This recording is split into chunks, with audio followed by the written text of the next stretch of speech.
Hi గారు, welcome to our channel. ప్రస్తుతం మనతో పాటు దాము బాలాజీ గారు సీనియర్ జర్నలిస్ట్ ఉన్నారు. వారితో ఒకసారి మాట్లాడదాం. సార్ నమస్కారం సార్. సార్ దిల్ రాజు గారు సినిమా వాళ్ళకు ఒక వార్నింగ్ అయితే ఇచ్చారు సార్. అంటే సినిమా వాళ్ళు ఎవరైనా డ్రగ్స్ ని వాడితే ఇక బహిష్కరణ తప్పదు అంటే అయితే వార్నింగ్ ఇచ్చారు. మరి వార్నింగ్ ఎలా చూడాలి? మరి ఇప్పుడన్నా సినిమా వాళ్ళలో డ్రగ్స్ వాడకం తగ్గించేసే అవకాశం ఏమన్నా కనిపిస్తుందా ఈ వార్నింగ్ తో? మరి మీరేం చెప్తారు సార్ దీనికి సంబంధించి? నిన్న international day against drug usage and illicit traffic అనేది అంతర్జాతీయ మన ఐక్యరాజ్య సమితి ప్రకటించింది. సో దీన్ని WHO అమలు చేయమని ప్రపంచం అంతా చెప్తుంది. ఎందుకంటే ప్రపంచవ్యాప్తంగా 30 కోట్ల మంది డ్రగ్స్ వాడుతున్నారు. దాదాపు ఒక 5 నుంచి 6 కోట్ల మంది సీరియస్గా డ్రగ్ వల్ల వచ్చిన జబ్బులు, రకరకాల బాధలు పడుతున్నారు. సో అందుకని ఈ డ్రగ్ అబ్యూజ్ కి వ్యతిరేకంగా పోరాడాలని చెప్పి పిలిపించారు. బేసిక్గా దీని లక్ష్యం ఏంటంటే, ఒకటి డ్రగ్ యూసేజ్ని తగ్గించాలి, తర్వాత డ్రగ్ యూసేజ్కి అలవాటు పడిన వాళ్ళకి రిహాబిలిటేషన్ చేసి వాళ్ళకి హెల్ప్ చేసి వాళ్ళని డ్రగ్ యూసేజ్ నుంచి బయటికి తీసుకురావాలి, అడిక్షన్ నుంచి. అన్నిటికంటే ఇంపార్టెంట్ డ్రగ్ ట్రాఫికింగ్ అంటే డ్రగ్ని ప్రొడక్షను, డిస్ట్రిబ్యూషన్, దీన్ని ప్రధానంగా ఆపాలి అనేది టార్గెట్ పెట్టుకొని ప్రపంచవ్యాప్తంగా వివిధ ప్రభుత్వాలు కానీ వివిధ NGOలు కానీ చేస్తున్నారు. ఈ నేపథ్యంలో నిన్న తెలంగాణలో రేవంత్ రెడ్డి ఆధ్వర్యంలో తెలంగాణ ప్రభుత్వం యాంటీ డ్రగ్ డేకి సందర్భంగా ఒక సభ కండక్ట్ చేసింది.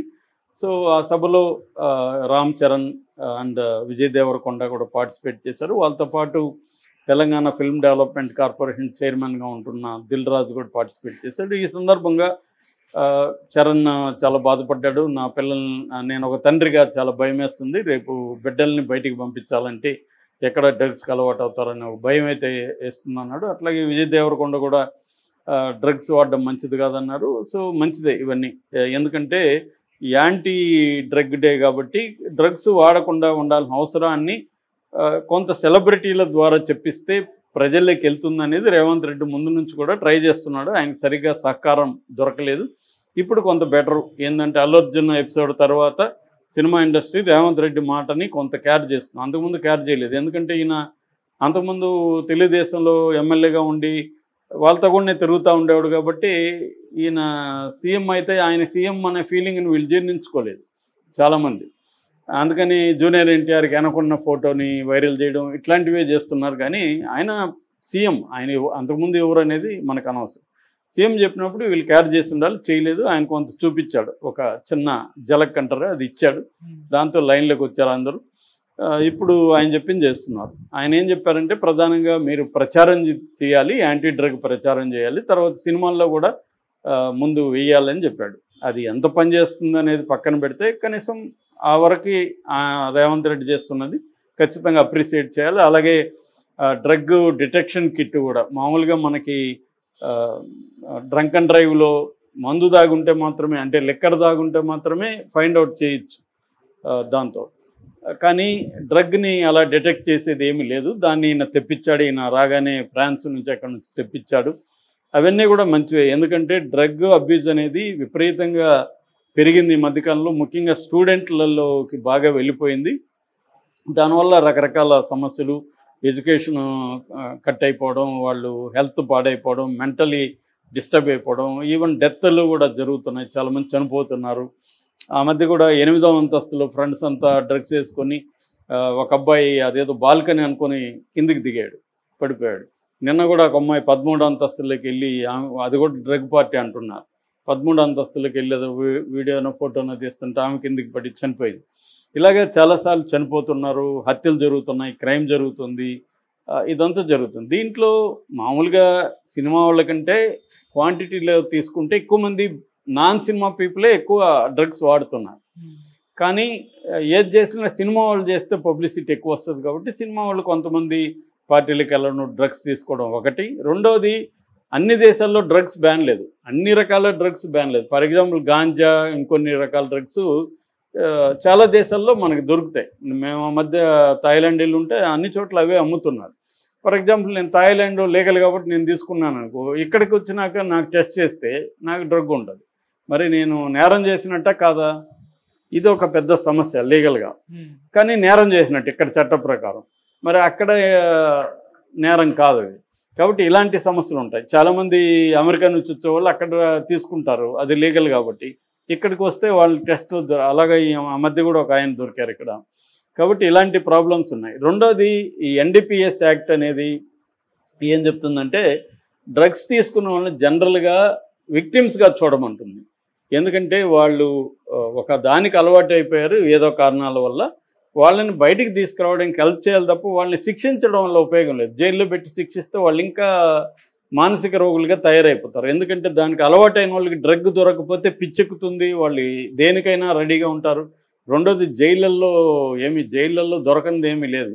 జైల్లో కూడా డ్రగ్స్ గాంజా బ్రహ్మాండంగా దొరుకుతుంది, డబ్బులుంటాయి. నేను ఆ మధ్య చాలాసార్లు చెప్పాను, పరపన అగ్రహారంలో మా ఫ్రెండ్ 3 నెలలు ఉంటే 70% ఖైదీలు ఊగిపోతుంటారంటే ఎప్పుడు చూసినా. ఎందుకంటే అందరూ డ్రగ్స్ వాడుతున్నారు, అక్కడ డ్రగ్ వ్యాపారం పెద్ద ఎత్తున జరుగుతుంది.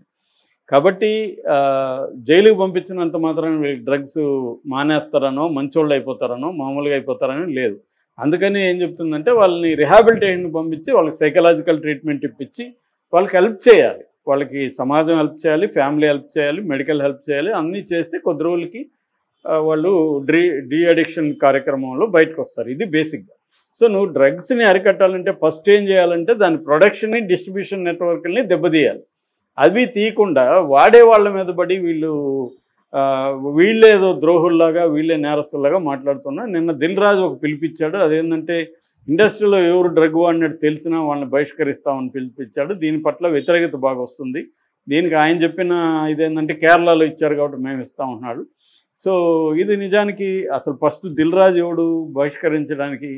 ఇండస్ట్రీ అంతా ఆయన చేతిలో ఉందా ఫస్ట్? కాబట్టి ఇది సినిమా ఇండస్ట్రీ, నువ్వు నేను అనుకుంటాం ఒక సినిమా తీస్తాం, దానికి కాదనే హక్కు ఆయనకే ఉంటుంది, ఇంకెవరికి ఉంటుంది? ఇవన్నీ కూడా అసోసియేషన్స్ ఏంటంటే అవి వెల్ఫేర్ సంస్థలు, సంక్షేమ సంస్థలు. అవి నీ సంక్షేమం కోసం చేయాలి. కానీ నేను వాడిని బహిష్కరిస్తే నువ్వు సినిమా తీయడానికి లేదు అని చెప్పడానికి వీళ్ళకేం రైట్ లేదు. కాన్స్టిట్యూషనో ఇంకో చట్టమో వీళ్ళకేమి లేవు. సో అది దిల్ రాజు మరి ఆయనకు గుర్తులేదా, లేకపోతే ఆయన రేవంత్ రెడ్డిని ఇంప్రెస్ చేయాలనుకున్నాడా, ఏమనుకున్నాడో తెలియదు. కానీ ఆయన అటువంటి స్టేట్మెంట్ ఇచ్చాడు నిన్న. అది తీవ్ర వ్యతిరేకత. ఆయన నిజానికి లీగల్గా కానీ మోరల్గా కానీ ఆయనకి ఇచ్చే రైట్ లేదు. నువ్వు మోరల్గా నా మోరల్ గురించి నువ్వు మాట్లాడడానికి, అది కూడా మళ్ళీ పెద్దవాళ్ళని తీసుకుంటే వీళ్ళు ఏం చేయరు. పోనీ ఈయన రేపొద్దున చిరంజీవినో మహేష్ బాబునో ఆయన ఎవరు ప్రభాస్ను బ్యాన్ చేయగలరా దిల్ రాజు? ఎవడో దొరుకుతారు బకరా, వాళ్ళని బ్యాన్. ఆమె ఎవరు హేమ దొరికింది, మన కన్నప్ప టీము. ఆయన ఎవరు విష్ణుకి హేమ బహిష్కరించేశాడు. సో వీళ్ళు ఏంటంటే మోరల్స్ ఎవరికంటే బలహీనమైన వాళ్ళకి మోరల్స్. చట్టం కూడా అంతే, బలహీనమైన వాళ్ళకే సమాజంలో మోరల్స్ అయినా చట్టమైనా వాళ్ళకి యాంటీగా ఉండడానికి పనికొస్తుంది తప్ప పైగా మోరల్స్ డిసైడ్ చేయడానికి ఈయనెవరు అసలు? ఫస్ట్ ఆఫ్ ఆల్ అందులో సినిమా వాళ్ళు మోరల్స్ మాట్లాడితే ప్రజలు వేరే రకంగా తీసుకుంటారు, దాన్ని కామెడీగా తీసుకుంటారు. నువ్వేంటారు దిల్ రాజు పోయి మాకేంటారు మోరల్ చెప్పేది అంటాడు ఎవడన్నా అడిగామంటే ప్రజల్లో. ఎందుకంటే సినిమా వాళ్ళకి మోరల్స్ లేవని ప్రజలందరూ నమ్ముతారు గట్టిగా, ఉన్నాయి లేదా పక్కన పెడితే. కాబట్టి వీళ్ళు వచ్చి సిగరెట్ తాగద్దు, నువ్వు గాంజా ఇద్దంటే పక్కకి వెళ్ళి ఆడుకోమ్మా టైపులో వీళ్ళు మాట్లాడతారు సామాన్య ప్రజలు. ఇవన్నీ ఏంటంటే ఏదో ఇంప్రెస్ చేయడానికి మాట్లాడడం తప్ప దిల్ రాజు అనుకుంటే బ్యాన్ చేయడం ఇవేం సాధ్యం కాదు. లీగల్గా సాధ్యం కాదు, మోరల్గా సాధ్యం కాదు. ఈ బాడీలకి ఏటికి కూడా అంత ఇది లేదు. కాకపోతే అరెస్ట్ చేయొచ్చు, వాళ్ళు వేషాలయము ఇవన్నీ అరెస్ట్ చేయొచ్చు తప్ప. అది కూడా ఇప్పుడు రామ్ గోపాల్